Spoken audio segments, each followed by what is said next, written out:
হামলায় নিহত শহীদদের ঘটনায় বেদনাহত গোটা দেশ। এ বাংলাও বীর সন্তান প্রাণ হারিয়েছে ওই ঘটনায়। শহীদদের শ্রদ্ধা জানাতে এদিন পথে নামে গোঘাটের রঘুবাটি অঞ্চল তৃণমূল কংগ্রেস। এই কর্মসূচিতে উপস্থিত ছিলেন গোঘাট 1 নম্বর পঞ্চায়েত সমিতির সভাপতি বিজয় রায়। এই বিষয়ে তিনি বলেন, 14 তারিখটা এলেই বুকটা কেঁপে ওঠে। এই দিনেই শহীদ হয় ভারতের বীর জওয়ানরা। তাদের আত্মার শান্তি কামনা করি এবং শ্রদ্ধা জানাই। দেখুন, আজকের দিন হচ্ছে 14ই ফেব্রুয়ারি। এই 14 তারিখটা এলেই আমরা ভারতবাসী হিসাবে আমাদের বুকটা কেঁপে ওঠে। কারণ 2019 সালের ঠিক লোকসভা ভোটের আগে মোদী সরকারের ব্যর্থতায় আমাদের ভারতবর্ষের 48 জন জওয়ানের প্রাণ হারিয়েছিল।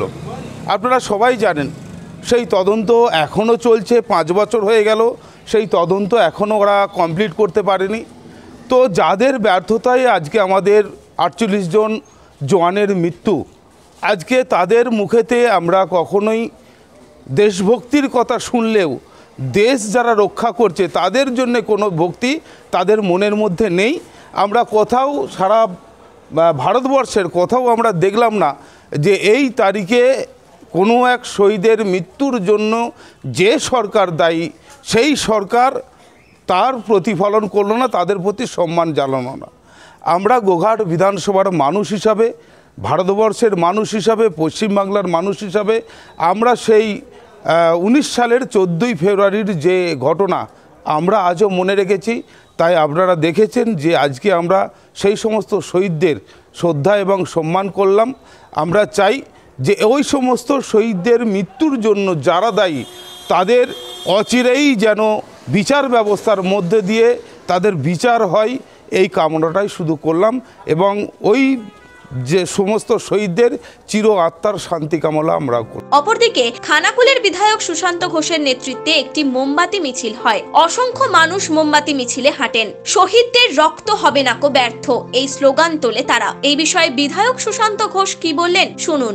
2019 সালে 14ই ফেব্রুয়ারি ঠিক ভারতীয় সেনা জওয়ানরা ফিরছিল। সেই সময় জম্মু কাশ্মীরে পাকিস্তানি জঙ্গি গোষ্ঠী হামলা চালায়, অতর্কিতে বোমা বিস্ফোরণ ঘটায়। সেখানে প্রায় আমাদের 40 জন সেনা জওয়ান নিহত হয়। আমরা এই দিনটিকে কালো দিন হিসাবে পালন করছি।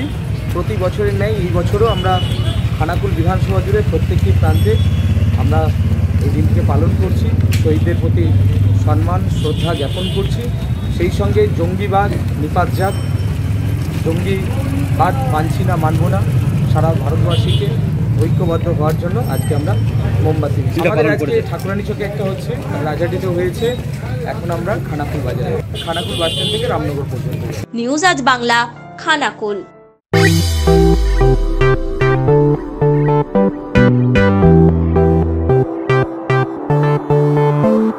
এবার আরামবাগে এসে গেল বং পিৎজা।